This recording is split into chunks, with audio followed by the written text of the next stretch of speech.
All service businesses are about saving time. All experience businesses are about creating time well spent. Service is always about saving the customer time, but the experience is amazing, creating time well spent, time for the client with the brand in the store, in your office for the financial advisors that is so good, so deeply personal, meaningful, memorable, that two things happen. One is you think, I could do this all day. And the second is the experience will register forever as a memory.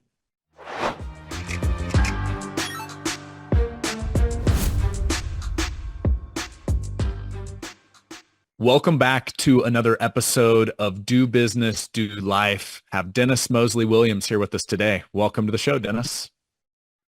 Thanks for having me on, man. I've been looking forward to it. I'm a fan.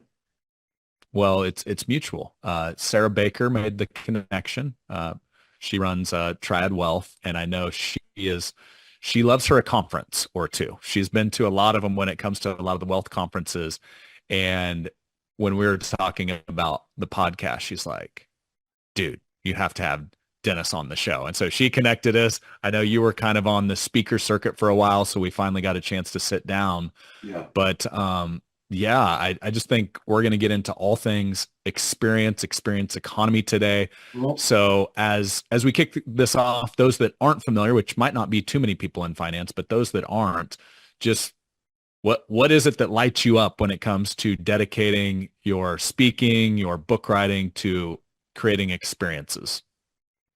oh, well, as a person, I love them and I'm always seeking them out. Okay. I love them. I like doing things more than I like stuff. Experiences sort of engage us in inherently personal ways. They can be transformational. As a business consultant, what I recognized 50 million years ago was that the economy had changed and that the predominant economic offering was experiences, not goods or services. But from a business standpoint, I realized everybody's barking up the wrong tree. And with this realization is everything else. Like, oh man, if you're trying to sell experiences like they're services and run your relationships that way, everything you do will feel like the right thing, but in fact, it'll be the wrong thing. You're going to be doing it all wrong. So I've loved talking about it since 1994. And as recently as 2 days ago on a Zoom with a client, seeing him have the epiphany, it was so amazing. I called my business partner on my way home to tell him about it. Like, and when I said this, and you should have saw the look on his face. We've been at this for so long, and it's still, of course, thrills us when we see it. Yeah. Well, when it comes to Triad, so Do Business, Do Life, as you referenced, one of the things that as Sean and I were talking about, what should Triad feel like to our members?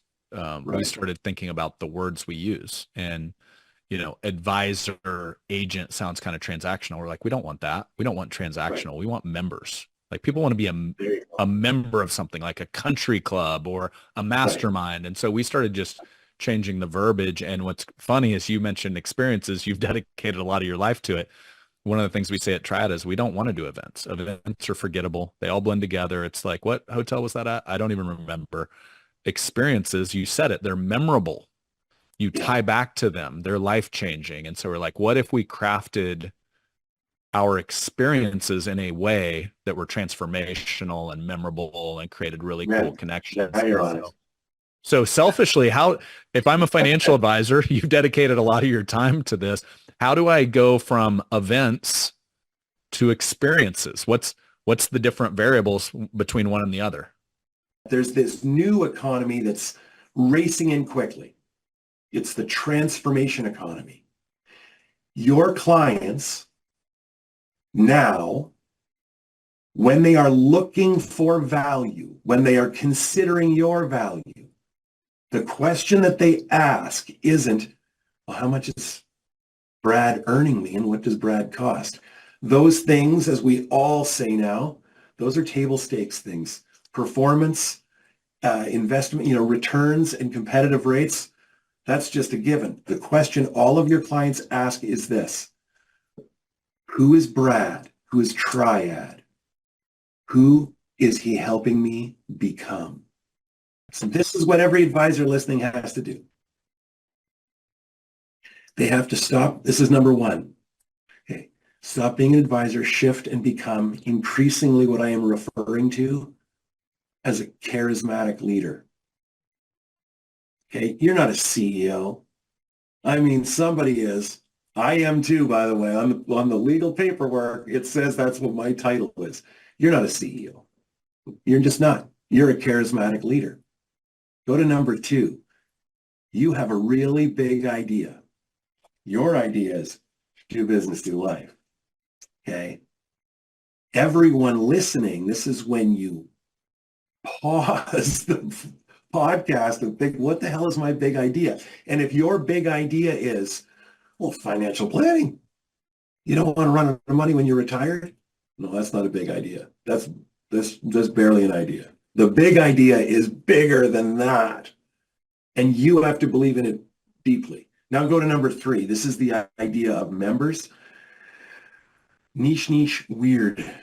In the United States, you guys say niche, but I'm from Canada. We have French people. It's niche. I got to say niche or I feel funny. Niche, weird.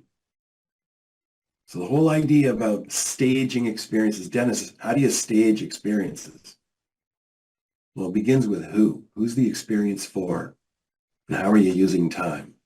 And a big difference between delivering services and staging experiences, two totally different businesses.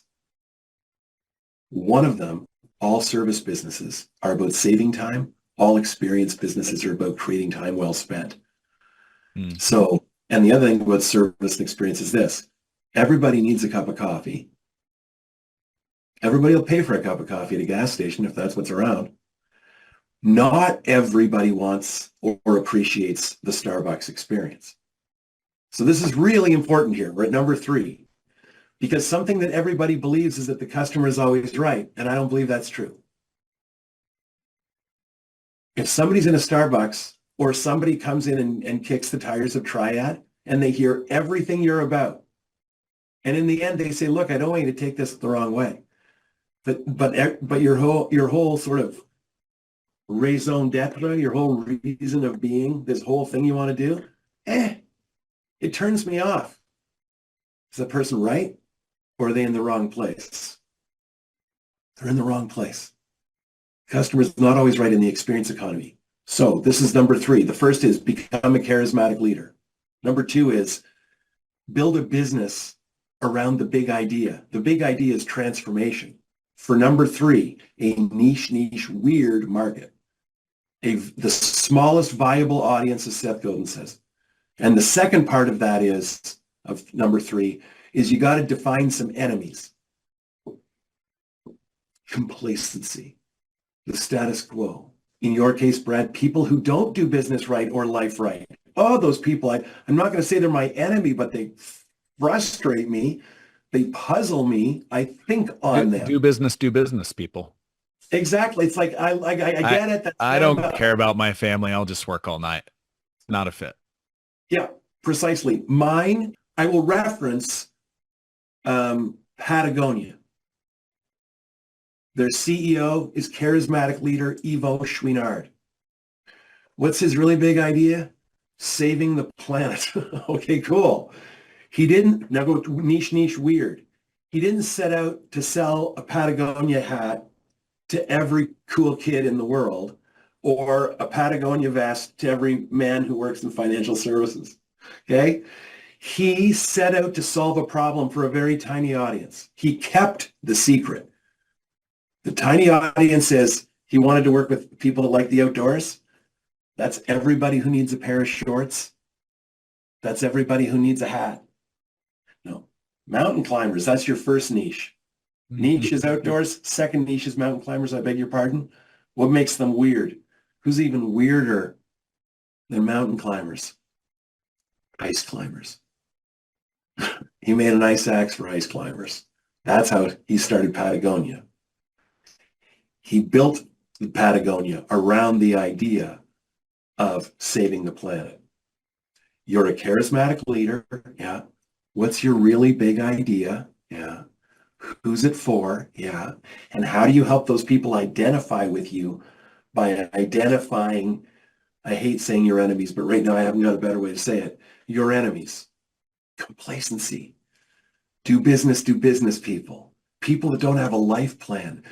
It's not that they're my enemies. I just can't figure them out. Your business of transformation becomes changing the way people think about themselves and what they do with their time, thinking, belief, and actions. The last three are easy.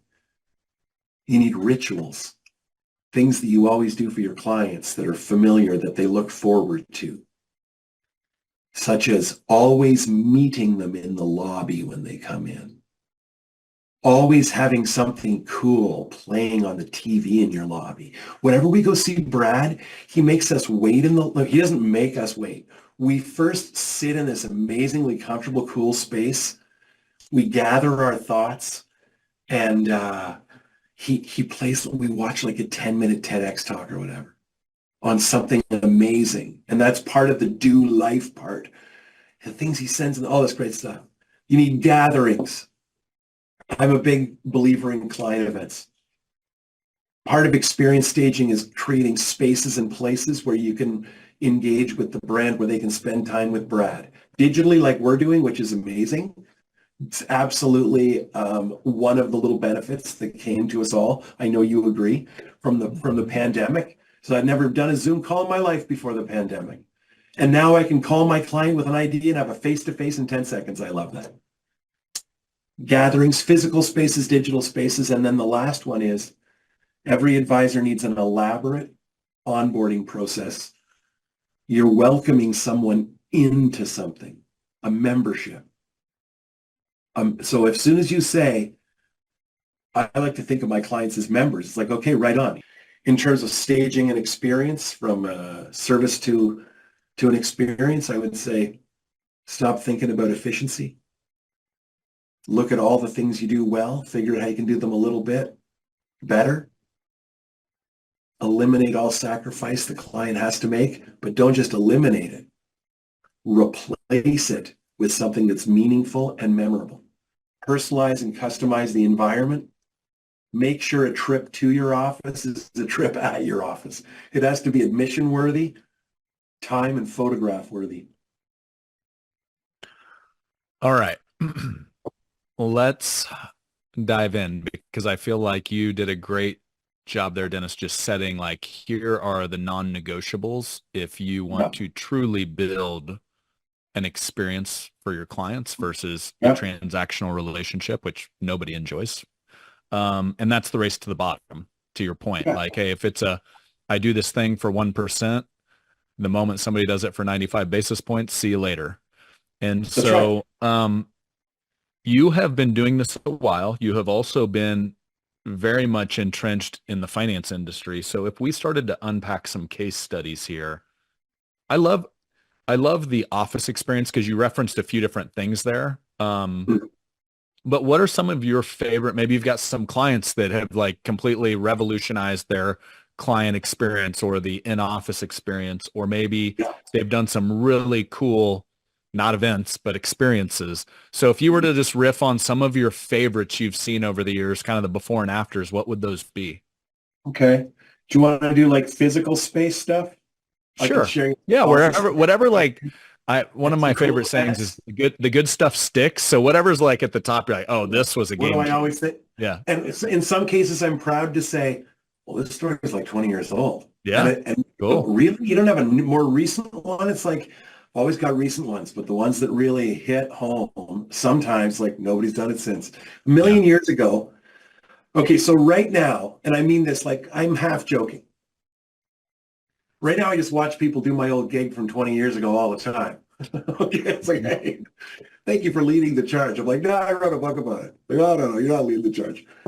But a long time ago, and this is the case with every great idea, when you have a great idea and you tell 100 people, 90 people are going to tell you they don't get it. Mm-hmm. Right. I don't get it. You've never heard it before. Or they'll tell you that's a great idea, and then a year later, it'll be a great idea. 2 years later, it'll be a great idea, and they never actually did anything with it. That's sadly. So this story happens way, way back. I'm in Carlsbad, California, I believe. I can still see the hotel and the room. I was working so long ago. I was working for ING. I don't think they're around anymore. So there I was. And this guy comes up when I'm finished speaking, and he's an old fella.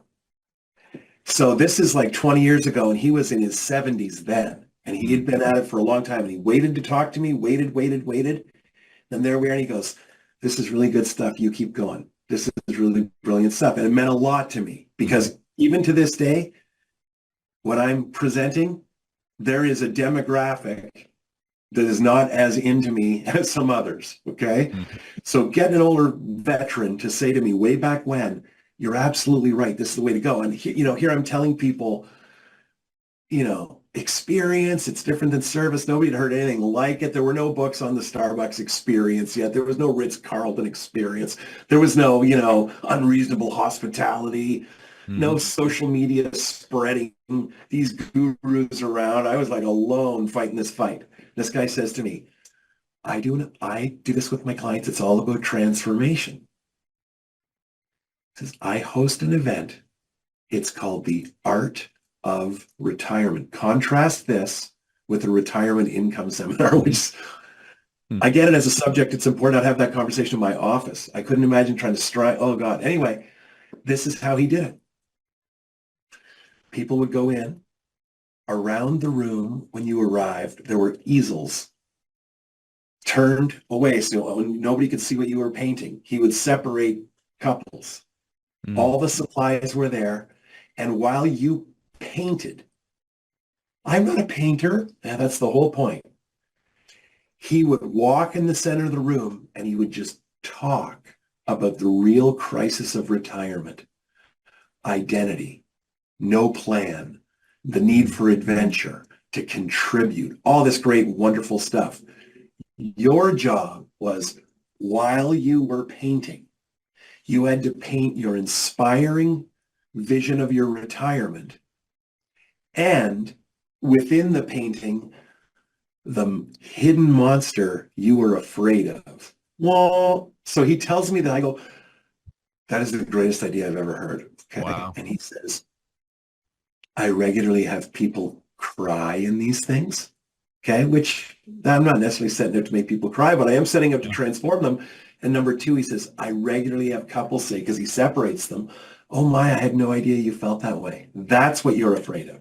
Now, I want to tell you about a conversation I had with a client of mine, if I can be that convenient, 2 days ago. Okay. Yeah, let's do it. So my client, John Forbes, I'm going to tell you who he is. Forbes Financial. He's a beautiful human being. He deserves the shout out. What he and I worked at in this transformational framework is deeply, deeply personal to John.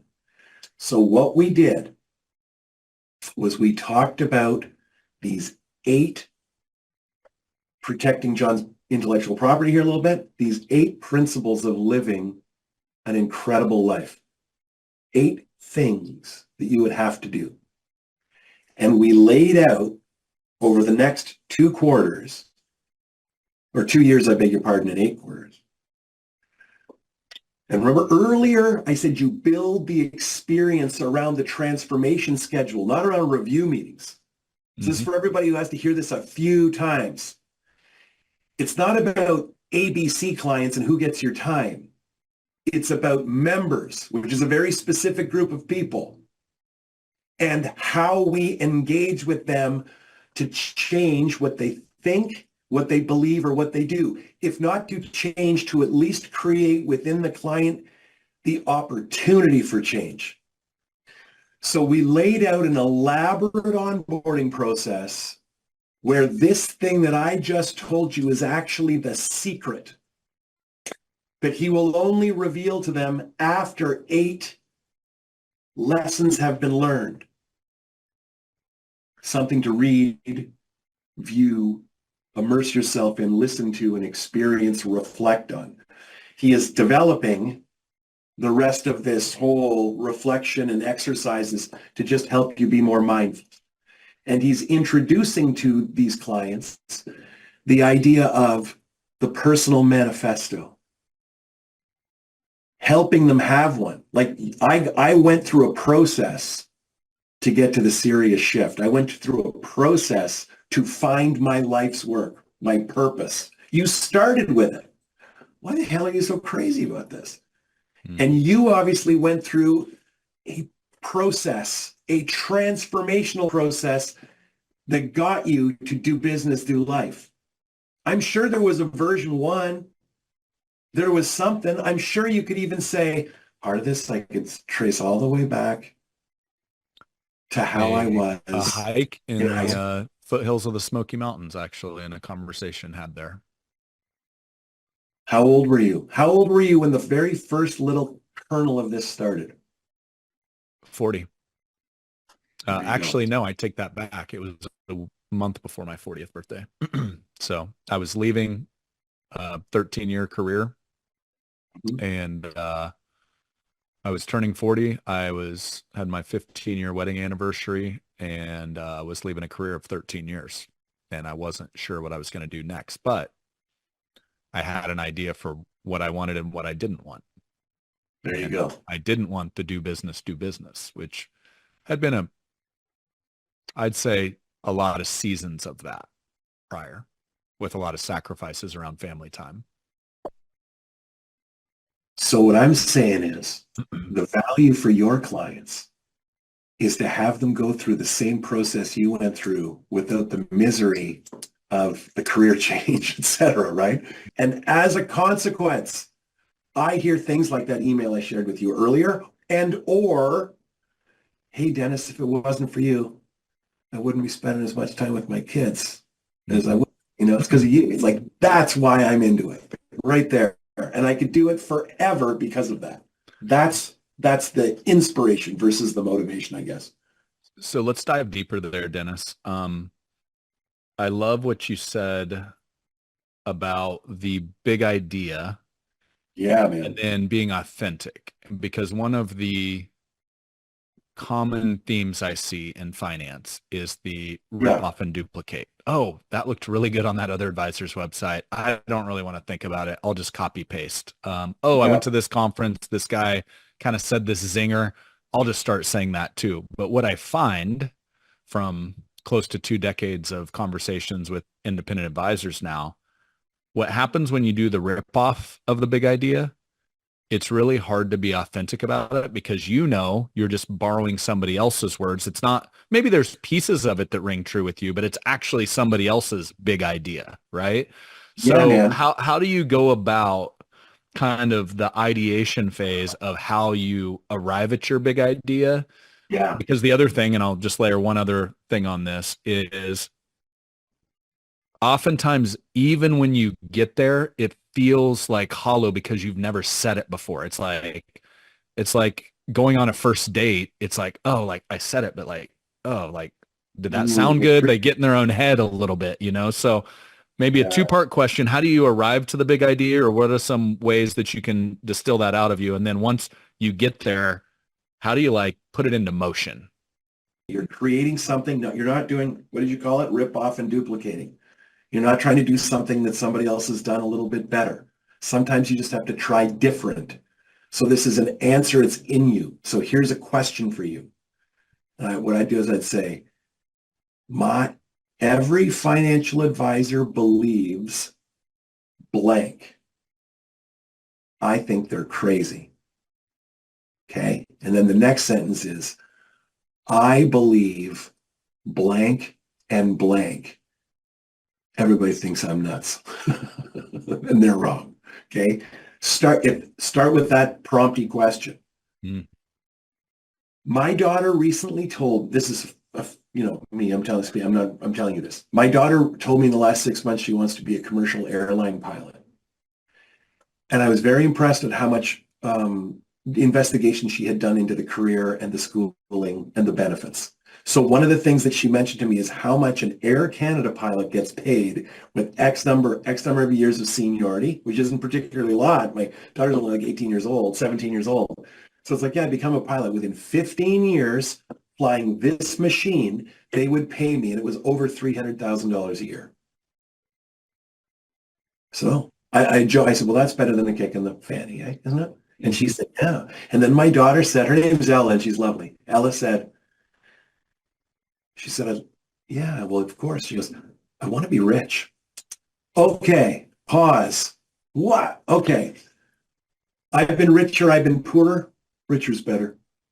And a lot of money can buy you out of a lot of trouble and inconvenience. But right away, I, of course, use this as an opportunity to have a great conversation with my daughter about what wealth really is. I'll spare you all the exceptional examples of exceptional dadding I did that day. But basically, I drove my daughter's attention to what wealth really is. This thing I got with your mom. The fact that I never complain about my work. That I have things I love to do that I'm passionate about. Yada, yada, yada, yada, yada. How do you come up with your big idea? It's something you believe. It's a hill you die on. And I know this to be true. Don't get lost to owning a business. Life is brief. It's all over before you even know it. You're not going to be lying on your deathbed wishing you made another $1,000. Learn to live with less. Make some compromises here and there. Get the summer off. Live your life. Don't work with people that are toxic. Don't do things you don't enjoy. You know. Well, we just flipped over to the do life side of this, which I respect and appreciate. It's everything. It kind of goes back to the authentic piece. I think one of the best compliments you can get in life is, I appreciate how you show up. It's real. Yeah. And I think many of us in life are guilty when we're younger of trying to be somebody we are not, to honestly impress people at the end of the day we really don't care about for some reason. Yeah. But it's Yeah. kind of that coming of age part of life. So what are Stays with us forever. What's that? It stays with us forever. Yeah. What are some tips you have, Dennis, because you've walked, I'm sure at this stage, many of your clients through the big idea and then translating that to the authentic representation of that. And maybe this is the ringing hollow at first and then actually being it once it settles in. How have you seen that play out, or what are some tips you would give? Okay, so how do they shift from, yeah, I think this is going to be great, to actually finding the courage to share it? Yes.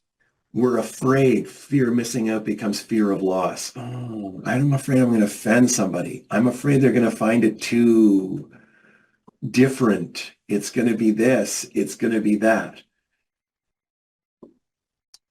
No, they're going to love it. None of your clients will ever punish you for trying harder. And you have to accept that every time it's new, whatever it is, we usually know 60 or 70% of the things to do. We don't know 30 or 40% of those things. And those 30 to 40% of those things usually stop us from leaving at all, or starting at all. Here's number 2. Only work with people who are already convinced. Don't spend all your time trying to convince people who aren't convinced to pay attention to you. Matter more to the clients that you have. Share with them your big idea and the story as to why it's a big idea. Tell them why you want to share it. Service is what you do. Yeah. Experience is how you do it. Really, really good financial advisors work hard, and they worry about their clients way more than their clients would ever believe. Truly, like middle of the night staring at the ceiling, worried about what I would call nothing. They worry about their clients. They worry. Exceptional financial advisors. They worry about something else. They worry about the things their clients never mention. They don't worry obsessively about the assigned work. Oh no. They worry, what the hell is Brad not sharing with me? What else is on Brad's mind, and how can I help them? So this thing you believe in, go make it for you. This big idea, what would you be looking for? And then commit to that idea. Plant a flag and roll it out. Become a charismatic leader. Own this idea. do business, do life. Own it, own it, own it, own it. Well, Dennis, number one, this time's flown. So I appreciate all of the ideas that we've thrown about. As we get close to the finish line here, are you up for, you mentioned Family Feud earlier. Are you up for like a little rapid fire, like where we go? Because you've mentioned like rituals, you've mentioned kind of this membership mentality, you've mentioned an onboarding experience. Could we just like rapid fire a few of those where it's like, wow, this was one of the best onboarding experiences I ever saw. This was one of the best rituals that this advisor created that had this membership sort of feel. You up for that? Yeah, sure. Yeah. Okay, what's your favorite membership experience you've seen that an advisor created where somebody didn't feel like a client but a member? Okay. Because wanted financial services or outside? Wherever. Yeah. Okay. We'll do financial services because it's for everybody listening. Yeah. Even though the whole point is you should be able to go to an ice cream shop, be blown away, and identify what that person did. For sure. Bring it in. Yeah. Okay. So the coolest one I ever saw was an advisor in San Diego. I'd spent a day consulting with them. This has got to be over 20 years ago. So I work with them all day. A saying that I repeat a mantra all the time is all work is theater. Every business is a stage. So after I sit with them all day, he says, hey, go out to the lobby and we're going to road test this whole thing and show it to you. So, you know, I've been there all day, so I'm kind of familiar with the audit office and the place. And I got to the point where I can get up and just kind of walk around and nobody's looking, who the hell's this guy, you know? Mm-hmm. So I get up, and as I walk through the offices to get to the lobby, like I work there, one of the people on the team has secretly run up another hallway so that when I get to the lobby, they're waiting for me. Mm. Okay. And they're going to role play it like they've never met me. We've had like lunch together. We've been together all day. She says, Mr. Moseley-Williams, how are you? And I of course, I go, really good. And I'm going to tell you this honestly, Brian, I was like, how are you? She just like ran up the hall. So I go, I'm really, really good. She goes, we're so happy, says this nice stuff. She says, before I bring you to meet the team, I want to show you something. Brings me over to the windows of the office tower. And she's pointing out interesting features of downtown San Diego. And then she says to me, you're a Canadian, aren't you? I said, I am. She goes, well, this might interest you. See that red bridge over there? That's the bridge that goes to Coronado. And that's where Queen Elizabeth and Prince Philip would vacation when they were a young couple. And I will admit, I was like, get out of here. I didn't know that. Mm-hmm. She taught me something.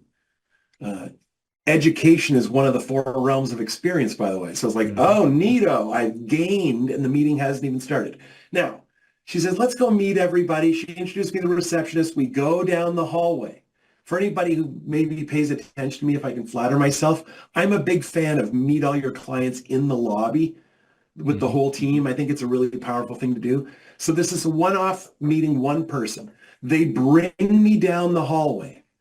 Okay? They bring me down the hallway, and she's standing outside with her hand on the doorknob, and she says, are you ready to go in? And I say, yeah. And she says, okay. And she rattles the handle like this. Rattling the handle is a signal to the people on the other side of the door that the show is about to begin. You ready to go in? I say, yeah, absolutely. The door is open. Everyone's working like this, and they all go. And they stand up. And all 4 of them come over and stand in front of me and tell me this beautiful things, who they are. Thank you for coming down. We're ready. We're prepared. We've been looking forward to it, yada, yada, yada. After they all say hello, 2 of them go this way, 2 of them go this way, and standing right in front of me is the advisor, whose name is AJ. He's standing there. And he walks up to me and says something like, we're humbled. We've been looking forward to this meeting. This is going to be a great investment of your time today. You're going to learn some things today. And I want you to know that you're just here to meet us and learn about the changes that we help our clients make. And today, you're not thinking about being a client. You're thinking about whether you could be happy here at a later date. Please don't think about anything like that. Just come in with me. I go into his office.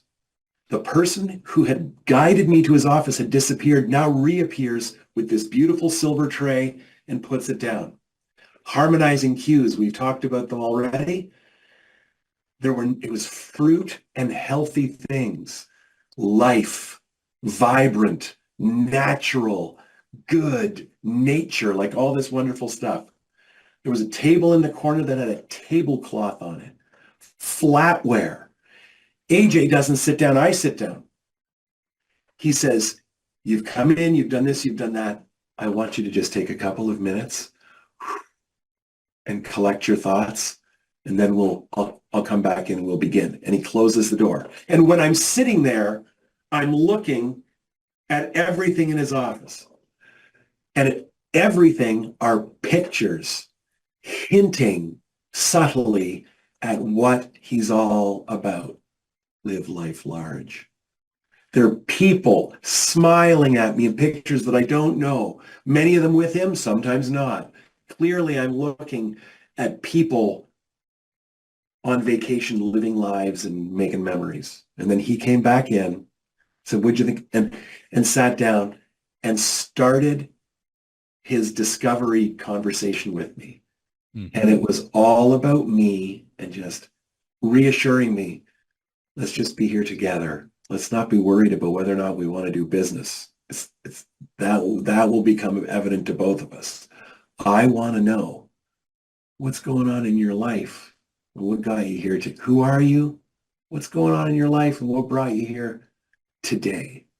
And then he wanted to talk about who he was, who he helps, and what change he helps create.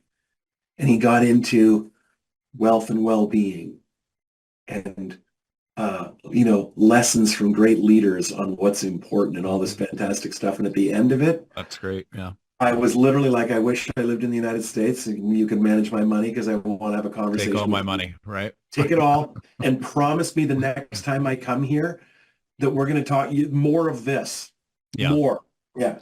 It was the best I've ever seen. Yeah. Thanks. That's awesome, Dennis. I was like, as you were telling that story, I was just like going on that journey with you. And you think about the intention that was crafted with, you think about the care. I mean, to even craft a journey like that, the first thing that has to start is you have to care. Like you have to actually care, like, oh, okay, we're not going to do what everybody else does. So just the intention in that has to be felt. As we've got like one more. So what about rituals? And I remember reading an article a long time ago. I'm also a parent, have 3 kiddos. And my wife and I, one of the big things that we think about, so we have a 14-year-old, a 13-year-old, and an 8-year-old. Nice. And we think about how do we create an experience in our home where when our kids leave, they actually want to come back. They don't feel like they're forced to or guilted into it by mom and dad. And one of the things that this article talked about is the closest families typically have rituals. Around the holidays, around dinner time, family time. I know Sarah's family growing up, they always had, her dad was a fireman and one night a week was pizza night where, he'd go get the pizza and the whole family was there in the living room. And so what are some of your favorite rituals that you've seen? Maybe 1 or 2, since we don't have a ton of time left, because I feel like that has to work the same way in finance that it does in families when you create these rituals for your clients. Okay. So the coolest ritual and the most impactful ritual is have your entire team always receive the client. Meet the client in the parking lot if you can, meet them in the lobby if you can, and have someone bring them in like they do at the Four Seasons Hotel. A moment ago, I said you should be able to see an experience somewhere and duplicate. The Marriott sends you a text the day before you check in that says, do you want to check in now? We can do it all through your phone and your phone becomes your room key. They're saving you time. It's a service. And in the process of checking in early, by the way, they also introduce a transaction. Do you want to, for an extra $50, get some more square feet to sleep in? But the Four Seasons, the Ritz-Carlton, they don't do that. They meet you outside and they walk you in to the front desk where they introduce you and the check-in begins. My favorite ritual that I've ever seen a financial advisor do was that one person, and that person's job is to walk you in and walk you out. Okay? I love it. You could go into all kinds of other ones. Oh, the coffee thing, and then you get your own mug at the place and they hang it on the wall. There's 50 million. But my favorite ritual ever is, and if it's raining, with an umbrella. Okay? So they're legit. There's somebody situated in a way, or there's a camera where they can see they just pulled into the parking lot. They're meeting you at the door. If it's raining, they're bringing an umbrella and shepherding you in to the entryway. So basically, it starts as soon as they arrive, wherever that may be. Correct. Correct. And they bring you in, and they don't just bring you to an empty room. If the meeting's at 11 a.m., what time are they pulling up outside? You don't need a camera. Just keep your eye out there. They're going to show up at about, start looking at 1:45. Just look. You'll see them. Make sure you're out there. And then just like the office in San Diego with AJ, places everyone. Because when I walk back in, I want to walk them back into a receiving group in the lobby, not a receptionist. I want to see the team. And then I want to be led down the hall, past the pictures of Brad, past the other harmonizing cues, the quotes on living life, the pictures of clients, the inspiring things. Brad, do you mind if I just take a picture of this? I love this. This quote is amazing. And that person brings me in, and they're that continuity. Hey, Dennis, good to see you. Thank you, person who brought him in. Da, da, da. And that person is there at the end of the meeting to walk them right back out. Yeah, the first guy that I met that did that, that person would also, part of their job is to ask for a referral. But I don't like to do that. But they did, and that was their job, was to remind them. But this is how I look at referrals. No. You should be getting referrals all the time. Your experience should do it. Yeah. Don't ask for them. Ever. They just happen. If I check my inbox right now, there's 2. I've been on the phone with you for an hour. There'll be 2.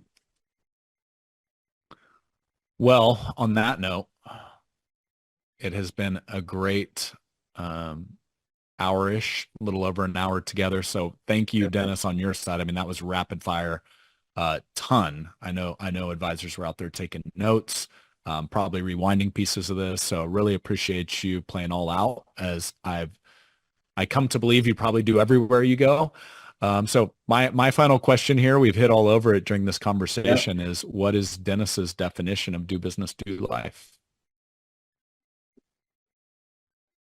To be free from on business is this. I just do things I enjoy doing. I delegate everything else. I work for people that I admire. And then the last piece is I have as much fun as I possibly can along the way. I learned a long time ago what enough was. Okay, so here's a sacrifice I've made in my life. One of my nephews once said, "Where's your Porsche 911?" Okay, I guess I told him I was going to buy one at a certain point. And then he answered his question. He goes, "Too much money?" He's just a young fellow at the time. I said, "No, they're not actually that much money, but they cost a lot of time. They cost a lot of time. That's what they cost." So this idea of enough, it's like, yeah, you can always go make more. You can always go make more. What's enough?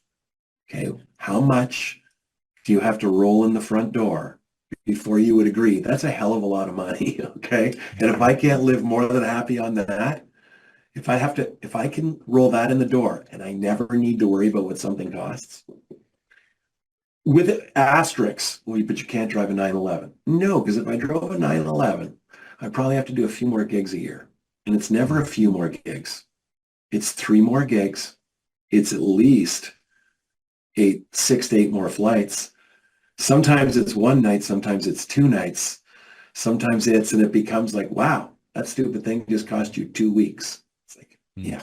So for me, doing work I love for people I admire, and the cash I'm rolling in the door isn't the best part of the job. It's the afterthought, if I even think about it at all.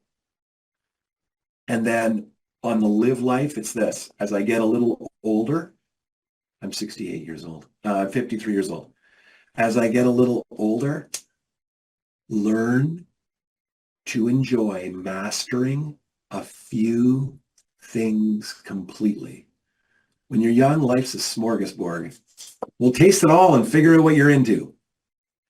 Well, I have less time in the tank than I do having spent already. So now it's family, downhill skiing, and playing guitar. Those are the three things I'm going to master from now until I'm dead. That's it. Everything else, that's nothing. Those are my passions. That's how you live your life right there. Love it. Right on, man. It's just fun. Well, until next time. So really appreciate it, Dennis. Thanks, fella. By the way, when you're down in Kansas, say hi if you ever make it through. Oh, I'm going to. Okay. We'll be seeing each other, I'm sure. Let's go. Okay, brother. All right. We'll see you. See you, man.